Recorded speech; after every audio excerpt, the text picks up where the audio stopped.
नमस्कार मित्रों, स्वागत है आपका अपने YouTube चैनल जीएस मस्ती विद विनय सर के साथ। आइए देखते हैं कुछ महत्वपूर्ण अनुच्छेद को जो आपके यूपीपी संबंधित जैसे परीक्षाओं में पूछे जाएंगे। क्वेश्चन यही नहीं, किसी भी परीक्षा में पूछे जा सकते हैं, लेकिन यूपीपी का एग्जाम है तो उसको ध्यान में रखते हुए कुछ अनुच्छेद हैं, इनको देखते हैं यार। जरूर दोस्त, एक दो दो तो जरूर क्वेश्चन मिलेंगे आपको।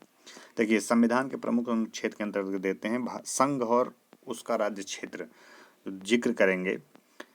यूनियन एंड इट्स टेरिटरी अनुच्छेद 1 में कहा गया है, संघ का नाम और राज्य क्षेत्र का जिक्र किया गया है। यह उपबंधित करता है कि भारत अर्थात इंडिया राज्यों का संघ होगा, यूनियन ऑफ स्टेट होगा, अनुच्छेद 1 में कहा जाता है। तो डायरेक्ट क्वेश्चन यही बन जाते हैं।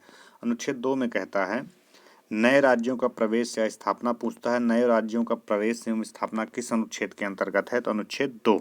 लोग यहाँ पे कंफ्यूजन कर जाते हैं, गड़बड़ हो जाता है। तो यहाँ से भी क्वेश्चन बनता है अनुच्छेद 3 से, नए राज्यों का निर्माण और वर्तमान राज्यों के क्षेत्र सीमाओं या नामों में जो परिवर्तन किया जाता है किस अनुच्छेद के अंतर्गत किया जाता है?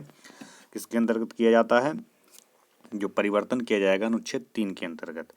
अनुच्छेद 4 कहता है, नए राज्यों का प्रवेश एवं नए राज्यों का निर्माण साधारण बहुमत से किया जाएगा। किस अनुच्छेद के? मतलब जो नए राज्य आएंगे उनका जो निर्माण किया जाएगा उनसे कौन से अनुच्छेद के अंतर्गत किया जाएगा? अनुच्छेद 4 होगा, साधारण बहुमत के द्वारा। कभी कभी ये भी पूछता है बहुमत कैसा होता है? साधारण।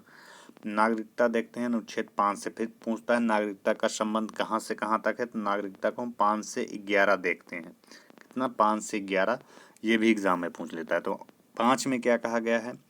संविधान के प्रारंभ पर नागरिकता। अनुच्छेद 6 कहता है, पाकिस्तान से भारत को प्रव्रजन करने वाले कुछ व्यक्तियों की नागरिकता के अधिकार। 7 कहता है, पाकिस्तान को प्रव्रजन करने मतलब पाकिस्तान को जाने वाले कुछ व्यक्तियों की नागरिकता के अधिकार के जिक्र करता है 7। 8 क्या कहता है? अनुच्छेद 8 भारत के बाहर रहने वाले भारतीय उद्भव के कुछ व्यक्तियों की नागरिकता का अधिकार देता है, 8 कहता है। 9 क्या कहता है? विदेशी राज्य की नागरिकता स्वेच्छा से अर्जित करने वाले व्यक्तियों का नागरिक ना होना, 9 कहता है। यहाँ से क्वेश्चन बना सकता है कि विदेशी नागरिकों का जो है नागरिक ना होना स्वेच्छा से किसके अंतर्गत आएगा? 9 की। अनुच्छेद 10 क्या कहता है? नागरिकता के अधिकारों का बना रहना, तब जो नागरिकता का अधिकार है बना रहे, 10 कहता है। 11 क्या कहता है? संसद द्वारा नागरिकता के अधिकार का विधि द्वारा विनियमन किया जाना, संसद द्वारा। आगे देखते हैं, बहुत ही इंपॉर्टेंट है ये, मूल अधिकार, फंडामेंटल राइट। यहाँ से क्वेश्चन बन ही जाते हैं। अनुच्छेद 12 भाग 3 के प्रयोजनों के लिए राज्य शब्द को परिभाषित करता है। अगर पूछे भाग किस अनुच्छेद के अंतर्गत, भाग 12 के अंतर्गत राज्य की परिभाषा को परिभाषित किया गया है। अनुच्छेद 13 कहता है, मूल अधिकारों से असंगत या उनका अल्पीकरण करने वाली विधियों का शून्य होना, अनुच्छेद 13 कहलाता है। 14 क्या कहलाता है? 14 में है समानता का अधिकार। हम लोग चलते हैं क्या, राइट टू इक्वलिटी जिसे बोलते हैं। 14 से 18 चलता है। अनुच्छेद 14 वित्त के समक्ष समता तथा विधियों का संरक्षण। 15 कहता है, मूल हो, धर्म हो, मूल वंश हो, धर्म हो, जाति हो, लिंग, जन्म स्थान के आधार पर कोई भेदभाव नहीं किया जाएगा। विभेद का प्रतिषेध किया गया है, मतलब वहाँ भेदभाव नहीं करना है आपको, अनुच्छेद 15 कहता है। अनुच्छेद 16 कहता है, लोक नियोजन के विषय में अवसर की समता। जो लोक नियोजन का विषय है उसमें क्या है? अवसर की समता देना।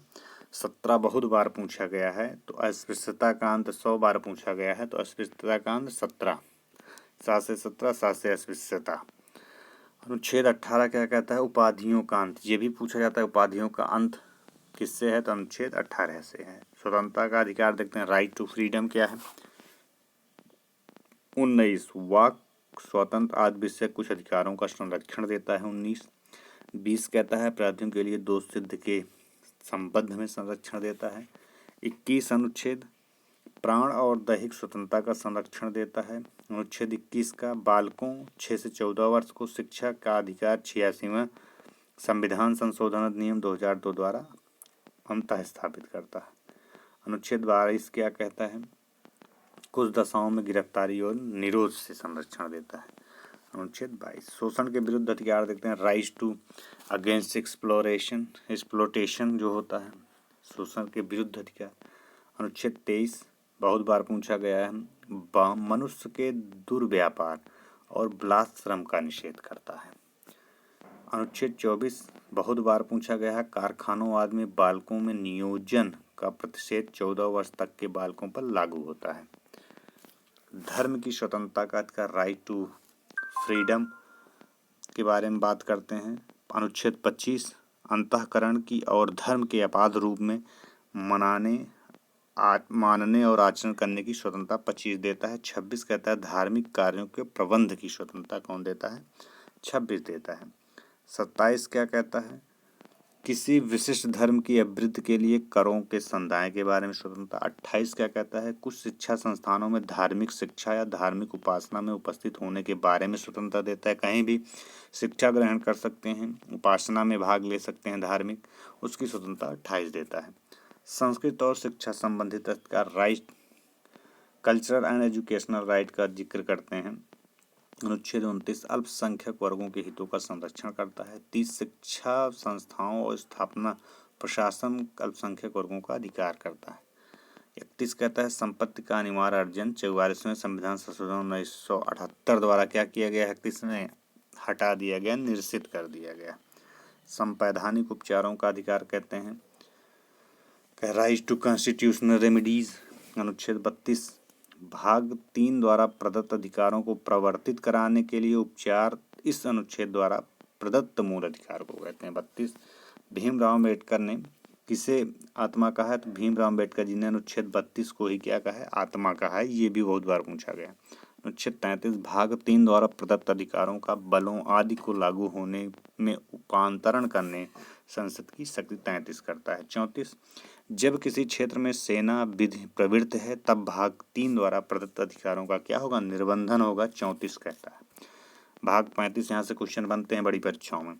भाग 35 कहता है अनुच्छेद 35 भाग नहीं, अनुच्छेद 35 कहता है भाग 3 उपबंधों को प्रभावी करने के लिए विधान जिसे बोलते हैं अस्पृश्यता तथा बलाश्रम के लिए संसद ने कुछ इस अनुच्छेद के तहत दंड को प्रावधान किया है। अगला देखते हैं भाग 4 में क्या है हमारे। भाग 4 के अंतर्गत देखते हैं राज्य